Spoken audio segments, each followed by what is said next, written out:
मित्रांनो नमस्कार, स्वागत आहे सगळ्यांचं शिवराज सर यूट्यूब चॅनलमध्ये। आज बघणार आहोत अप्रेंटिसशिप पोर्टलवर आता रजिस्ट्रेशन कसं करायचं आहे। कारण बऱ्याच विद्यार्थ्यांना आता अप्रेंटिसशिप रजिस्टर नंबर जो आहे तो मिळवावा लागतो आहे, तर त्याबद्दल बघणार आहोत। आणि अप्रेंटिसशिप रजिस्ट्रेशन पूर्ण प्रोसेस ही 100% 5च मिनिटात करता येते, त्याबद्दल आपण डिटेलमध्ये बघणार आहोत। तर जाऊ डायरेक्ट डिटेल व्हिडिओकडे। तर हे अप्रेंटिसशिप रजिस्ट्रेशन करिता तुम्हाला महत्त्वाचं म्हणजे पहिली स्टेप आहे रजिस्ट्रेशन।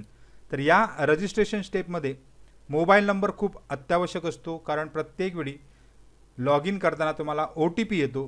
तर मोबाईल नंबर तुमचा 2 ते 3 वर्ष चालू असणे गरजेचं आहे, म्हणजे इन वर्किंग असणं गरजेचं आहे, कारण OTP खूप महत्त्वाचा असतो, त्याशिवाय लॉग इन होणार नाही। दुसरं म्हणजे ईमेल ID आणि त्याचा पासवर्ड हा सुद्धा इन वर्किंग असला पाहिजे, कारण त्याच्याशिवाय तुम्हाला रजिस्ट्रेशन ॲक्टिवेशन होणार नाही। तर पहिली स्टेप संपल्यानंतर दुसरी स्टेप करता येते eKYC। तर eKYCसाठी लागतो तो म्हणजे आधार कार्ड नंबर आणि आधारचा OTP, म्हणजेच तुम्हाला एवढं बेसिक गोष्टी आहेत रजिस्ट्रेशनसाठी। त्यानंतर प्रोफाईल आपल्याला कंप्लीट करावी लागते 100%, त्याशिवाय तुम्हाला कोणत्याही कंपनीला ॲप्लाय करता येत नाही। तर ही प्रोफाईल कंप्लीट करण्यासाठी तुम्हाला कास्ट सर्टिफिकेट जर तुमच्याकडे असेल तर ते आवश्यक असतं। दुसरं म्हणजे पॅन कार्ड किंवा ITI RD कार्ड किंवा कोणतेही ID कार्ड उपलब्ध असेल तर ते अपलोड करावं लागतं। हे सगळं तुमचं PDF किंवा JPG मध्ये चालू शकतं। डोमेसाईल सर्टिफिकेट जर तुमच्याकडे असेल तर ते अपलोड करा, किंवा मग लिव्हिंग सर्टिफिकेट किंवा बर्थ सर्टिफिकेटसुद्धा या ठिकाणी डोमेसाईल ऐवजी चालू शकतं। त्यानंतर पुढे आहे अदर डॉक्युमेंट। जर तुम्ही हँडिकॅप वगैरे असाल तर त्याचे डॉक्युमेंट्स किंवा इतर डॉक्युमेंट्स ते लागतात, ते अपलोड करावे लागतात। फोटो लागतो अपलोड करावा, जर तुम्हाला फोटो चेंज करायचा असेल तर। सिग्नेचर एक तुमची अपलोड करायची असते, ती एका पेजवर सिग्नेचरचा फोटो अपलोड करावा लागतो। त्याचबरोबर पुढे जे आहे ते एड्युकेशनमध्ये तुम्हाला 10वी बेस असेल तर 10वीचा बेसचं मार्कशीट तुम्हाला त्या ठिकाणी अपलोड करावं लागतं।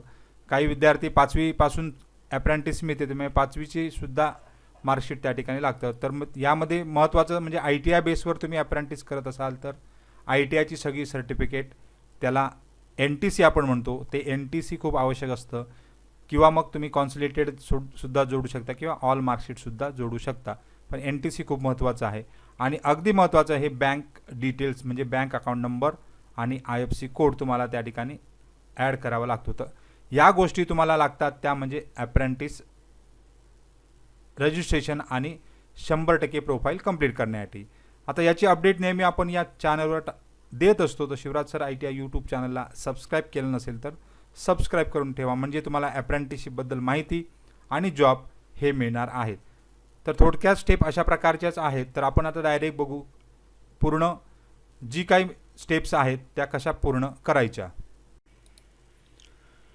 मित्रांनो, या ठिकाणी तुम्हाला आता रजिस्ट्रेशन करण्यासाठी म्हणजे सुरुवातीला अप्रेंटिसशिप रजिस्ट्रेशनची प्रोसेस आहे, त्यामध्ये हे वेबसाईट तुम्हाला देणार आहे खाली लिंक, त्याच्यावर जाऊन तुम्हाला इथे जे 3 डॉट दिसत आहेत त्यावर क्लिक करा।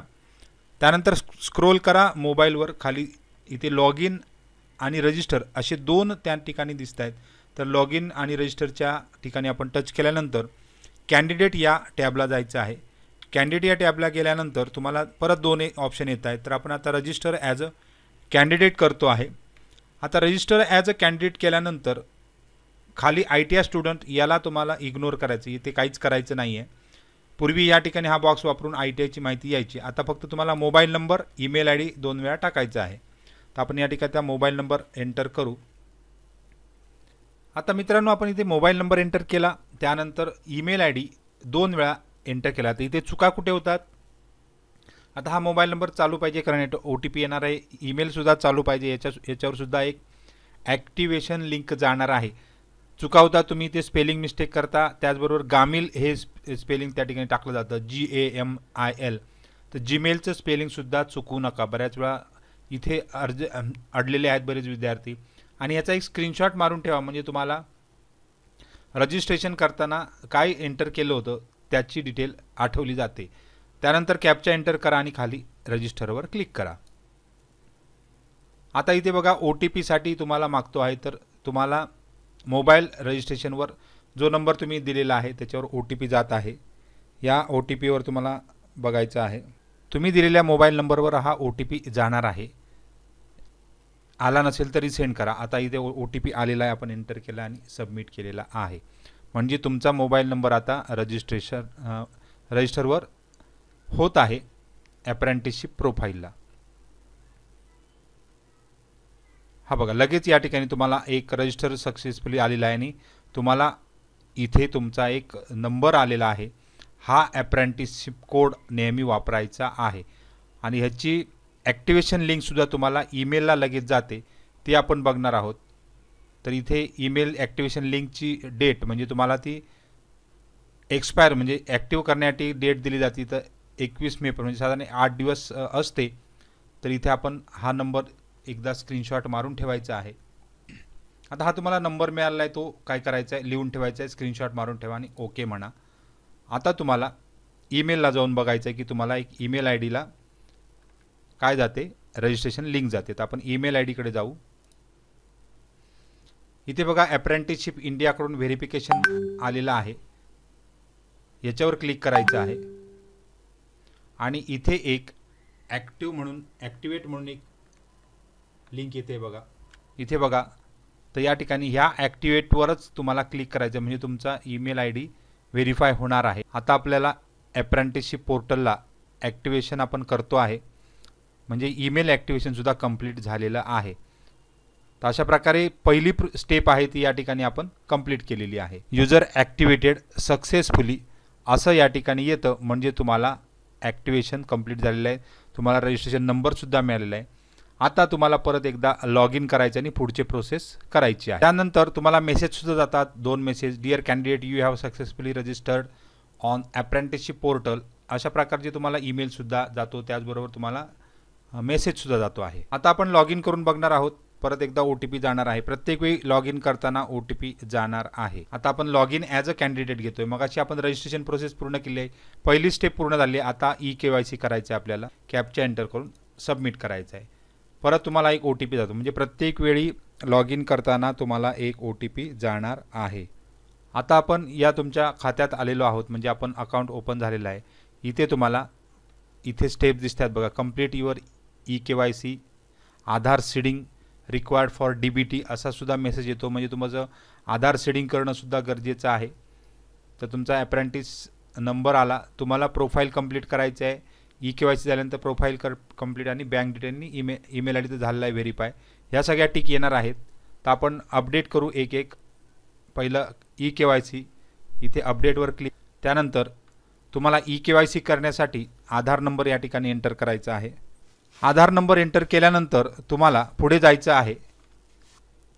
I agree to give my UID number authentication, याच्यावर क्लिक करायचं आहे आणि खाली इथे सेंड OTP म्हणून आहे, त्याच्यावर क्लिक करा. परत OTP व्हेरिफिकेशन मागतोय, तरी त्या ठिकाणी OTP परत एकदा येणार आहे. हा आधारचा OTP आहे, म्हणजे तुमची KYC पूर्ण होणार आहे.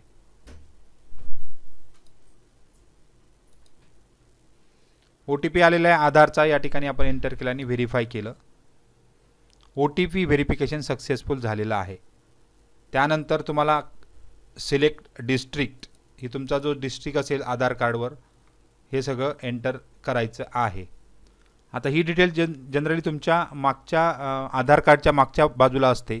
सिलेक्ट डिस्ट्रिक्ट, जो आपण ॲड्रेस दिलेला असतो तो डिस्ट्रिक्ट सिलेक्ट करायचा आहे. नंतर हे सन ऑफ, हे जे एंटर करायचं काढून टाकायचं आहे. SO, हे SO जे असतं काढून टाकायचं. इथे म्हटलं आहे की नंतर रिलेशनशिप फादर मदर जे काय असेल ते करायचं आहे. आता इथे डिस्ट्रिक्ट ॲड केला, जो काही तुमचा आधारावर असणार आहे. त्यानंतर तुमचं वडिलांचं नाव या ठिकाणी फादर, त्यानंतर तुमचा फोटो दिसतो आहे, तो फोटो तसाच ठेवायचा असेल किंवा बदलायचा असेल तर आपण या ठिकाणी बदलू शकतो. प्रोफाईल इमेज इथे बदलू शकता, नाहीतर आपण सेम प्रोफाईल इमेजसुद्धा ठेवू शकता. तर इथे आपण सेम ठेवतो सध्या, नंतरसुद्धा आपण बदलू शकतो. आणि गो करायचं आहे. KYC डन सक्सेसफुली, म्हणजे दुसरी स्टेप झाली आपली. KYC या ठिकाणी पूर्ण झालेली आहे. 30% प्रोफाईल पूर्ण झालेली आहे. तुमचा नंबर त्यानंतर बाकीच्या डिटेल्स अशा प्रकारे भरायच्याच आहेत, ते आपण पुढे बघणारच आहोत. मित्रांनो, आता आपण KYC कंप्लीट केलेली आहे आधार लिंक OTP नुसार. आता आपण 2 आपल्या या ठिकाणी ग्रीन टिक व्हायचे आहेत, म्हणजे बँक डिटेल अजून टाकलेली नाही आणि प्रोफाईल अपडेट केलेली नाही. ईमेल ID व्हेरीफाय झालेला आहे. तर आता या ठिकाणी आपण प्रोफाईल अपडेट करणार आहोत. तर या ठिकाणी प्रोफाईलला क्लिक करा. आता प्रोफाईल अपडेट करण्यापूर्वी तुम्हाला तुमच्याकडे डॉक्युमेंट जे मगाशी सांगितले सगळे मार्कशीट त्याचे एक फोल्डर बनवून ठेवा आणि त्यानुसार तुम्हाला ते अपलोड करावे लागतात. मग डोमेसाईल असेल, SSC मार्कशीट असेल, साइन असेल, कास्ट सर्टिफिकेट असेल, बँक डिटेल असेल, फोटो असेल, पॅन कार्ड असेल, हे सगळे डॉक्युमेंट तुम्हाला तुमच्या मोबाईलमध्ये असणं गरजेचं आहे. तरच ते पटापट तुम्हाला 5 मिनिटात 100% प्रोफाईल करता येणार आहे. आता खाली स्क्रोल करा. तुम्हाला आता बेसिक डिटेल विचारलं जातं. तुमचं सगळं डिटेल या ठिकाणी असते. Email ID, mobile number, alternate mobile number असेल तर द्या, नाही दिला तरी चालतो. जेंडर विचारलेला आहे. आता इथे बघा डिसॅबिलिटी येस केल्यानंतर तुम्हाला डिसॅबिलिटी किंवा दिव्यांग आपण त्याला म्हणतो, तर तुमच्याकडे जर प्रमाणपत्र असेल तर येस करा. जर तुम्ही दिव्यांग असाल तर येस करा, अन्यथा नो तसंच ठेवा. तुमची जन्मतारीख, तुमच्या आईवडिलांची डिटेल्स या ठिकाणी विचारली जाते आहे. ती सरनं एकदा चेक करून घ्या. जर बदलायचे असेल तुम्ही या ठिकाणी क्लिक करून बदलू शकता. इथे आता मदर नेम विचारलेलं आहे, तर ते सुद्धा एंटर करायचं आहे. मदर नेम एंटर केले आहे. त्यानंतर ID प्रूफ विचारलेलं आहे. ID प्रूफ कोणत्या टाईपचं आहे, तर या ठिकाणी तुमच्याकडे जे काय असेल, समजा पॅन कार्ड असेल तर पॅन कार्ड, ड्रायव्हिंग लायसन्स किंवा अदरमध्ये तुम्ही जर 18 वर्षापेक्षा कमी असेल तर तुमच्याकडे दोन्ही नसणार आहे, तर या ठिकाणी अदरमध्ये एंटर करून तुम्ही कॉलेज ID किंवा कोणताही ID प्रूफ या ठिकाणी एंटर करू शकता. इथे आता पॅन कार्ड आपण अपलोड करतो आहे. तर पॅन कार्डचा नंबर आणि पॅन कार्डची फाईल या ठिकाणी ॲड करायची आहे. इथे आता पॅन कार्डची फाईल सिलेक्ट करतो आहोत आपण. पॅन कार्डची फाईल या ठिकाणी 4 MB पर्यंत आवश्यक आहे. त्यानंतर एंटर पॅन कार्ड म्हटलेलं आहे. तर इथे पॅन कार्ड नंबर ॲड करायचा आहे. पॅन कार्ड नंबर एंटर केलेला आहे. त्यानंतर स्टेट ऑफ डोमेसिल विचारलेला आहे. तर या ठिकाणी तुमचा जो स्टेट आहे तो या ठिकाणी एंटर करायचा आहे. आता इथे महाराष्ट्रामधील विद्यार्थी आहे त्यामुळे महाराष्ट्र एंटर केलं. आता सपोर्टिंग डॉक्युमेंटमध्ये तुम्ही या ठिकाणी तुमचं डोमेसाईल या ठिकाणी अपलोड करू शकता, कारण डोमेसाईल विचारलेलं आहे. तर या ठिकाणी डोमेसाईल नसेल तर तुम्ही LC सुद्धा अपलोड करू शकता किंवा मॅन्डेटरी नसल्यामुळे इथे ब्लँकसुद्धा सोडू शकता. कॅटेगरीमध्ये तुमची जी कॅटेगरी आहे ती या ठिकाणी एंटर करायची आहे. कॅटेगरीमध्ये तुम्ही या ठिकाणी तुमची कॅटेगरी एंटर करायची आहे. त्यानंतर तुम्ही सध्या राहत असलेला ॲड्रेसमधील सिटी या ठिकाणी एंटर करायची आहे. आता हा ॲड्रेस पूर्ण आधार कार्डनुसार घेतलेला असतो, तो तुम्ही करेक्ट करू शकता. इथे जे नल लिहिलेलं असतं ते त्या ठिकाणी डिलीट करून तुमचा व्यवस्थित पत्तासुद्धा त्या ठिकाणी ॲड करून घ्या. त्यानंतर शेवटी इथे कॅन्डिडेट सिग्नेचर विचारली आहे, तर सिग्नेचर या ठिकाणी ॲड करून घ्या. त्यानंतर खाली शेवटी या ठिकाणी अबाउट मी असं विचारलं आहे, तर तुम्ही तुमच्याबद्दल लिहायचं आहे. जसं आपण रेझ्यूममध्ये लिहितो, तर तुम्ही सध्या काय करता किंवा कोणती परीक्षा पास झालेली आहे ते या ठिकाणी लिहायचं आहे. तर इथे तुम्ही अबाउट मीमध्ये स्किल तुमचे जे काही असतील ते त्या ठिकाणी एंटर करायचे आहेत.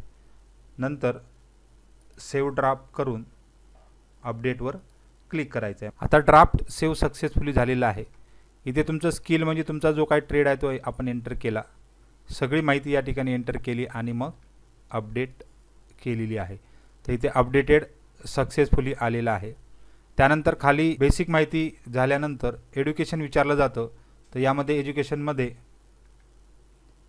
तुम्हाला पूर्ण माहिती भरावी लागते. क्वालिफिकेशन टाईपमध्ये एज्युकेशनल क्वालिफिकेशन, तर यामध्ये सिलेक्ट क्वालिफिकेशनमध्ये 10th करा, म्हणजे SSC आपण म्हणतो. कॅटेगरी आपली स्पेशलायझेशन, तुम्ही कोणत्या बोर्डाकडून असाल तर त्या ठिकाणी एंटर करा. तुमच्या शाळेचं नाव या ठिकाणी येईल. त्यानंतर मिळालेले मार्क्स, ॲग्रिगेट मार्क्स म्हणजे मिळालेले मार्क्स या ठिकाणी एंटर करायचे आहेत. आता इथे मार्क्स एंटर करताना पूर्ण 600 पैकी मार्क्स एंटर करायचे आहेत. जे काही तुमचे मिळालेले आहेत ते बेस्ट ऑफ 5चे मार्क्स इथे एंटर करू नका. पूर्ण 600 पैकी किती मार्क्स मिळाले ते या ठिकाणी लिहायचे आहेत.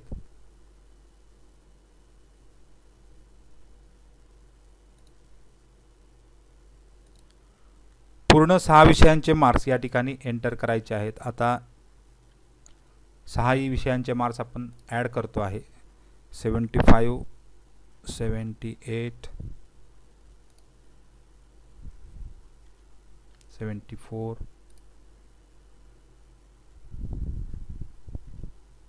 58 88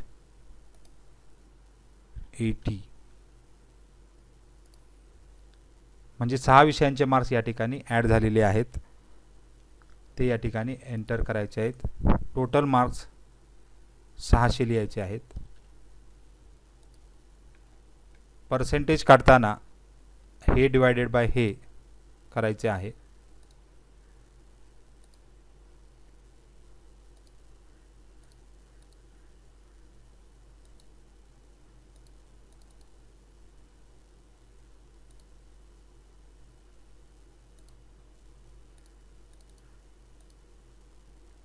$75.5. नंतर 10वी आपण कधी कोणत्या वर्षामध्ये केलेली आहे त्याचं इयर या ठिकाणी एंटर करायचं आहे. म्हणजे तुम्ही 10वी कोणत्या वर्षी पास झाले त्याचं 1 वर्ष पूर्ण घ्यायचं लागतं. त्यानंतर क्वालिफिकेशन डॉक्युमेंट म्हणजे तुम्ही 10वीचं मार्कशीट या ठिकाणी ॲड करा. SSC मार्कशीट ॲड करा आणि अपडेट करा. म्हणजे तुमचा पहिला अपडेशन या ठिकाणी झालेला आहे, तो एज्युकेशनल क्वालिफिकेशनमध्ये तर इथे आलेला आहे. त्यानंतर अशा प्रकारे ITIचं सुद्धा एंटर करायचं आहे. ITIचं एंटर करताना परत एकदा एडिटमध्ये जाऊन ITIची सगळी डिटेल्स त्या ठिकाणी एंटर करायची आहे. ITIची डिटेल एंटर करताना क्वालिफिकेशन टाईप एज्युकेशनल क्वालिफिकेशनच घ्यावे लागतं. त्यानंतर इथे ITI म्हणून ऑप्शन आहे तो घ्यावा लागतो. तुमचा ट्रेड इथे NCVT घ्यावे लागतं. स्पेशलायझेशन तुमचा ट्रेड येणार आहे, हे बऱ्याच जणांना कॅटेगरी NCVT. ट्रेड तुमचा येणार आहे जो तुम्ही ट्रेड ITIमध्ये केलेला आहे तो. नंतर ITIचं पूर्ण नाव, त्यानंतर मिळालेले मार्क्स या ठिकाणी एंटर करायचे आहेत. टोटल मार्क्स तुमचे या ठिकाणी एंटर करायचे आहेत. हे मार्कशीट टोटल कॉन्सोलिडेटेड मार्कशीटप्रमाणे काढायचे आहेत. कॅल्क्युलेशन करताना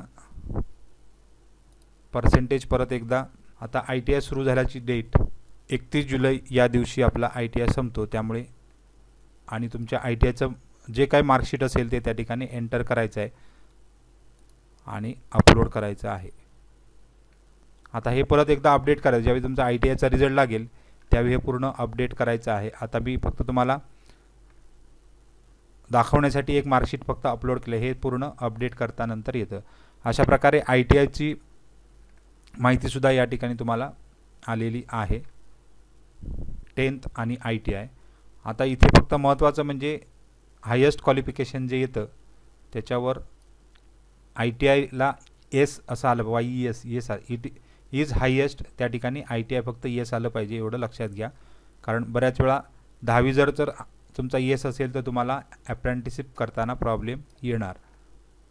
त्यानंतर प्रिफरन्स तुमचा जो काही आहे तो तुम्ही या ठिकाणी ट्रेड प्रिफरन्स द्यायचा आहे आणि अपडेट करायचा आहे. आता इथे प्रोफाईल बघा 80% झालेली आहे पूर्ण. आता आपल्याला अबाउट मी झालं, बेसिक इन्फॉर्मेशन झाली, त्यानंतर फक्त राहिले ते बँक डिटेल. आता इथे ग्रीन टिक केव्हा येते, जेव्हा तुम्ही परत लॉग आउट करून लॉग इन करणार त्यावेळी येणार आहे. आता इथे आपण बँक डिटेल एंटर करू. IFSC code, bank name automatic येणार आहे. आता इथे तुम्ही IFSC कोड एंटर करायचा आहे. नंतर बँक नेम फाईन केल्यानंतर पूर्ण बँकेचं नाव त्या ठिकाणी तुमचं येतं. नंतर अकाउंट होल्डर नेमसुद्धा येतं आहे आणि इथे अकाउंट टाईप कोणते विचारलेलं आहे. सेविंग जनरली आपलं अकाउंट असतं. अकाउंट नंबर मात्र चुकवायचा नाही आहे, तर तो पूर्णपणे आधार सीडेड अकाउंट या ठिकाणी एंटर करा. म्हणजे तुम्हाला जे काही फंड येतो तो त्या अकाउंटला येणार आहे. आता आपण अकाउंट नंबर एंटर केलेला आहे. इथे विचारले जात आहे की आधार सीडिंग आहे का, तर येस म्हणायचं आहे. आणि तुमची अमाऊंट DBTद्वारे तुमच्या त्याच अकाउंटला येणार आहेत, यालासुद्धा येस म्हणायचं आहे आणि आधार OTPला जायचं आहे. इथे एकदा आधार OTP येणार आहे. इथे आधार OTP तुम्हाला एंटर करायचा. आधार OTP Saint on your mobile आणि तो व्हेरीफाय करायचा आहे. इथे OTP व्हेरीफायसाठी आपण घेतलेला आहे आणि तो OTPसुद्धा व्हेरिफिकेशन झालेला आहे. तर केला आणि शेवटी सबमिट केलं. सबमिट केल्यानंतर बँक डिटेल सक्सेसफुली ॲड होत आहेत.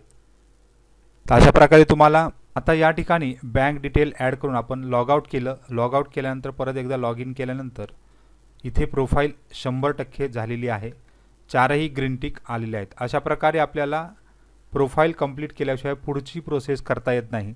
त्यामुळे सुरुवातीला KYC करून घ्या, अपडेट करून घ्या, बँक डिटेल मायनर अकाउंट असेल तर मेजर करून घ्या आणि सीडेड करून घ्या. तर ह्या एवढ्या प्रोसेस केल्यानंतर तुम्हाला प्रोफाईल 100% होते आणि तुम्हाला पुढचे प्रोसेस म्हणजेच अप्रेंटिस अपॉर्च्युनिटीज ओपन होतात, कॉन्ट्रॅक्टसुद्धा जनरेट होतं. अशा प्रकारे पूर्ण प्रोसेस करायची आहे. काही डाऊट असेल तर कमेंट बॉक्समध्ये कमेंट करा.